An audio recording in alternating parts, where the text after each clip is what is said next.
अब हम 4 मार्क्स के क्वेश्चन देखते हैं। 32 के दो पार्ट हैं, ए और बी। कोई एक कर सकते हैं, इसमें हम दोनों करवाएंगे।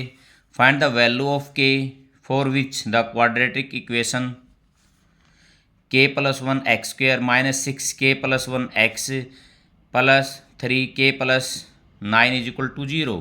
ये कह रहा है के नॉट इक्वल टू -1। बेटा के यदि -1 हो जाता तो यहाँ भी 0 हो जाएगा, यहाँ भी 0 हो जाएगा और यहाँ भी 0 हो जाएगा, इसलिए के -1 नहीं हो सकता। Has real and equal roots. ये कह रहा है इक्वेशन के जो ये गिवन इक्वेशन है इसके रियल और इक्वल रूट्स हैं, तो उस कंडीशन में हमारे को के की वैल्यू फाइंड आउट करनी है।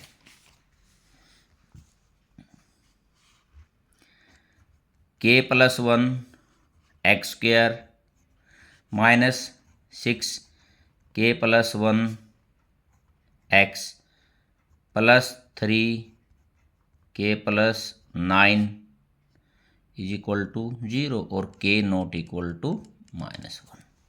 यहाँ देखता हूँ बेटा ए कितना है, के प्लस 1, और बी इज इक्वल टू -6 के प्लस 1, और सी 3 के प्लस 9। ये हमारे इसमें ए होता है जो एक्स स्क्वेयर के साथ पास एक्स स्क्वेयर का जो कोफिशिएंट होता हो ए होता है, जो एक्स का कोफिशिएंट होता हो बी होता है, और जो कांस्टेंट होता हो C. If roots are real and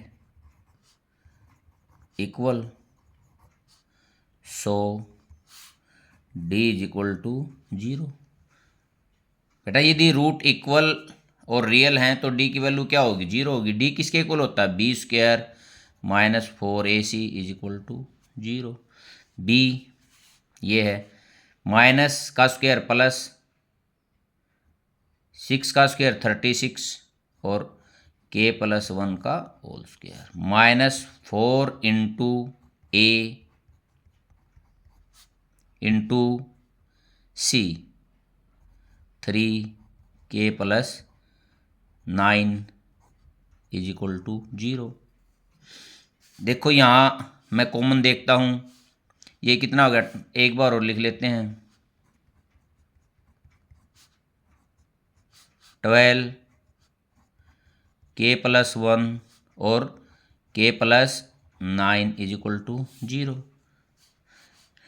12 भी कॉमन है बेटा, और के प्लस 1 की 1 पावर भी कॉमन है, तो यहाँ देखते हैं क्या हो गया। ये 12 3 जा 36 और के प्लस 1 बच गया इसमें, तो यहाँ माइनस ये भी बार गया, ये बार गया, ये बच गया के प्लस 9 और ये ब्रैकेट बार। ठीक है बेटा, अब अंदर वाले को देखता हूँ। 3 के प्लस 3 माइनस के और -9 इज इक्वल टू 0। 12 के प्लस 1 और ये कितना बच गया, 2 के -6 इज इक्वल टू 0। एक बार तो इसको 12 तो साइड जाएगा तो 0 हो ही गया, एक बार तो इसको 0 के इक्वल रखता हूँ, एक बार इसको लिख देते हैं, कोई बात नहीं। के प्लस 1 इज इक्वल टू 0, तो के प्लस 1 इज इक्वल टू 0 और के इज इक्वल टू -1। ये तो ऊपर ही उसने ये मना कर रखा है, ये तो पॉसिबल है ही नहीं, इसको लिख दूंगा इट इज नॉट पॉसिबल, क्योंकि कंडीशन में उसने पहले ही ये मना कर रखा है। आगे देखते हैं सेकंड।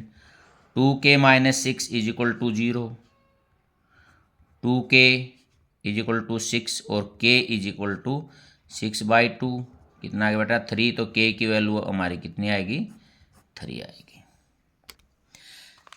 बी पार्ट देखते हैं बेटा। Age of a man is twice the square of age of his son. ये कह रहा है जो उसके लड़के की एज है उसके पापा की उसके लड़के उससे स्क्वायर के दुगनी है उसके पापा की एज। 8 ईयर हैंस 8 वर्ष बाद age of the man will be 4 years more than the 3 time of the age of his son. 8 साल बाद जो लड़के की आयु होगी ना उसके पापा की उसके 3 टाइम से 4 ज़्यादा होगी। Find their present age. देखता हूँ एक बार। 32 का बी let present age of son की मानता हूँ मैं x years. So present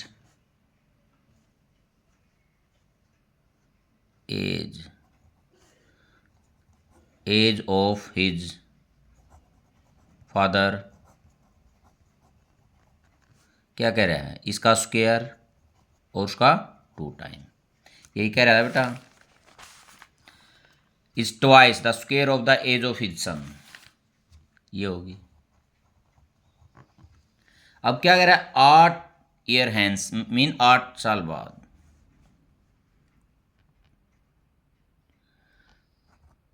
after 8 year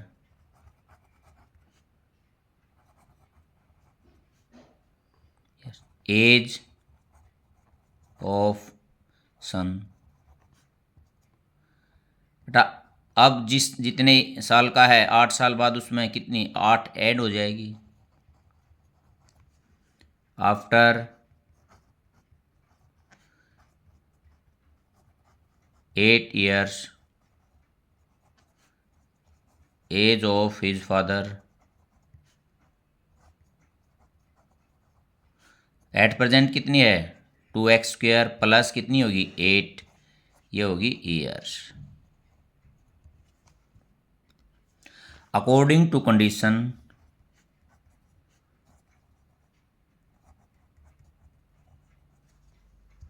condition के अनुसार क्या है बेटा, एक बार मैं इसको लिख लेता हूं। देखो अब ये मैंने वैसे इक्वल लगा दिया है, अभी इक्वल नहीं है ये। देखो क्या कह रहा है, age of man will be 4 years more than thrice three time of the age of the सन।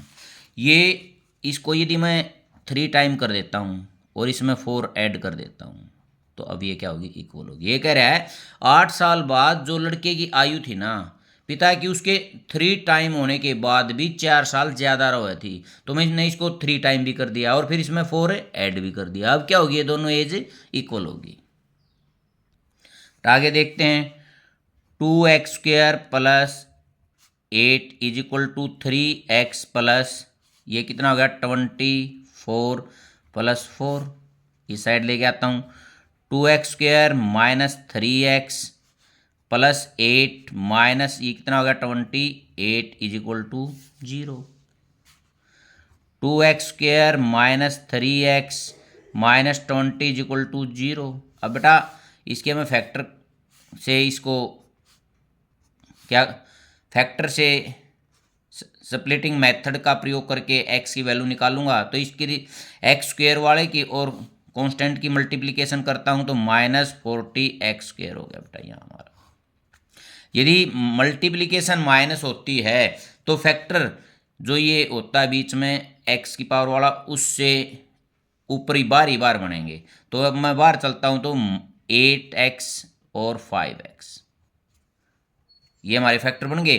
8 किसका होगा माइनस का और 5 किसका होगा प्लस का। 2x² minus 8x plus 5x minus 20 is equal to 0।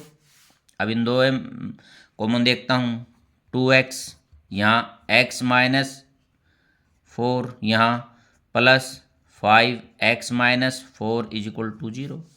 फिर common x minus 4 2x plus 5 is equal to 0।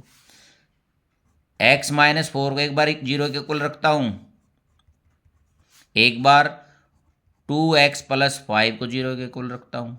2x is equal to -5 और x is equal to -5/2। जो एज है बेटा वो नेगेटिव नहीं हो सकती, तो इसको लिख सकता हूँ it is not possible because age always positive. ठीक है, तो ये x की वैल्यू कितनी आ गई, 4 आ गई। x किसकी एज थी, एज थी उसके पुत्र की एज थी।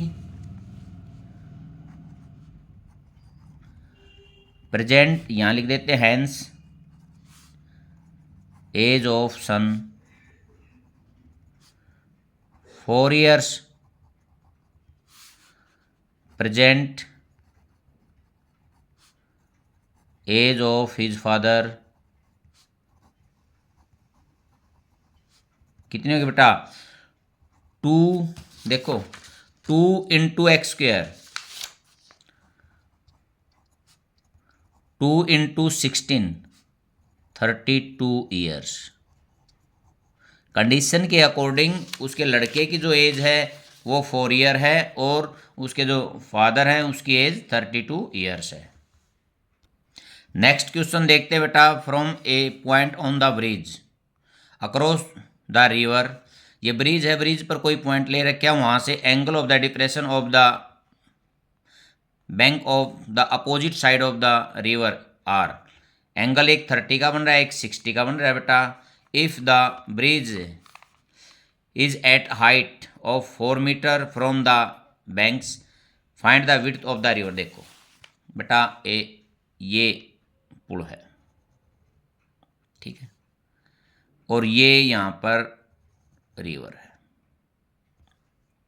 ये कह रहा है यहाँ कोई मैं कहीं बीच में तो ले ही नहीं रहा क्योंकि एंगल अलग अलग है। मान ले मैंने इस साइड पे ये पॉइंट ले लिया, ये पॉइंट मैंने ए लिया, तो ये कह रहा है यहाँ से एक साइड एक एंगल तो ये इस पे नहर पे इसके साथ डिप्रेशन ये वाला बन रहा है और एक एंगल ये वाला बन रहा है।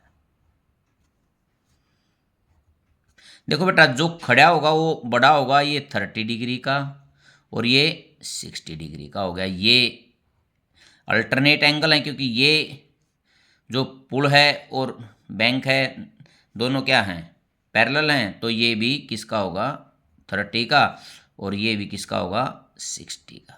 और यहाँ से डायरेक्ट यहाँ मैं परपेंडिकुलर डालता हूँ तो ये कितना है 4 मीटर।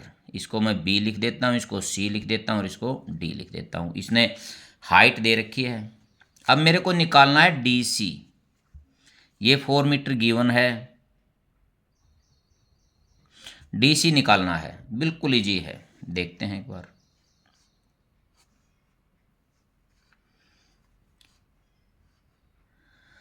हाइट ऑफ ब्रिज, इसको मैं ब्रैकेट में ए बी लिख देता हूँ बेटा, 4 metre.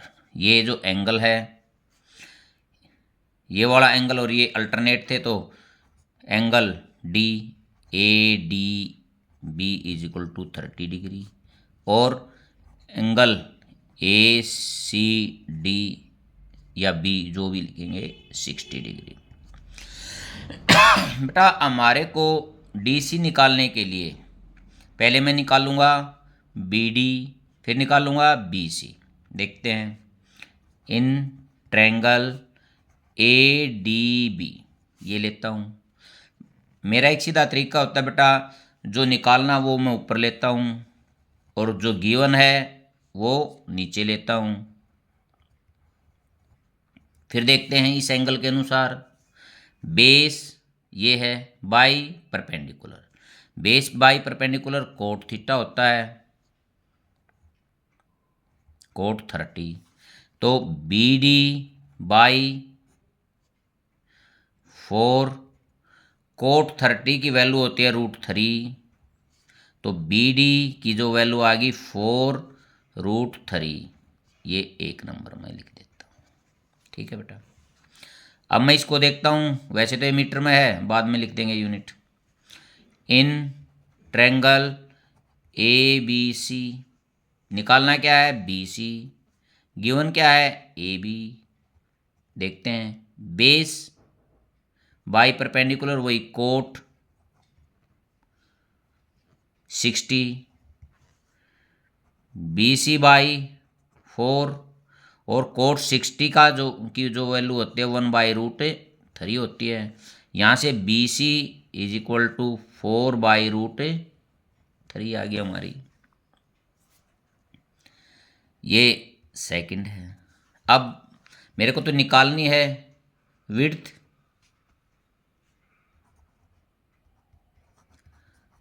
Of river DC is equal to BD plus BC। अब बेटा यहाँ BD DC जो है हमारी किसके इक्वल होगी, BD की वैल्यू 4√3 प्लस BC 4/√3। यदि मैं यहाँ LCM √3 ले लेता हूँ तो √3 की और 3 की मल्टीप्लिकेशन करूँगा 3 4 जा 12 प्लस 4 कितना आ गया बेटा 16√3।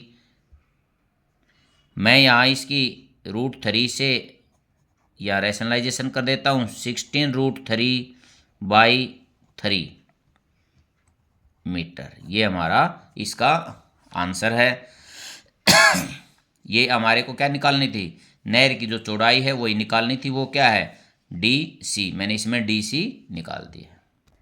बेटा यदि मैं इसको डेसिमल में चेंज करूँगा 16 × 1.73/3 3 5 जा कितना बच गया 23 3 7 जा फिर 20। देखो यहाँ कर लेते हैं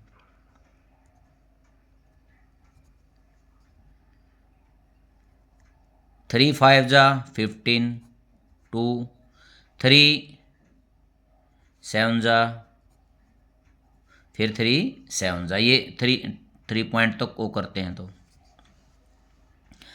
अब 16 × 0.577। अब बेटा 16 7 जा इसको यहाँ लिखते हैं 112, तो ये कितना 11 हो गया। फिर 112 3 2 और 1, फिर यहाँ 3 आ गया। फिर 16 5 जा 80 82 और 9 हो गया 9। पीछे से एक छोड़ गया 3, तो यहाँ मैं इसको लिख सकता हूँ 9.23 मीटर।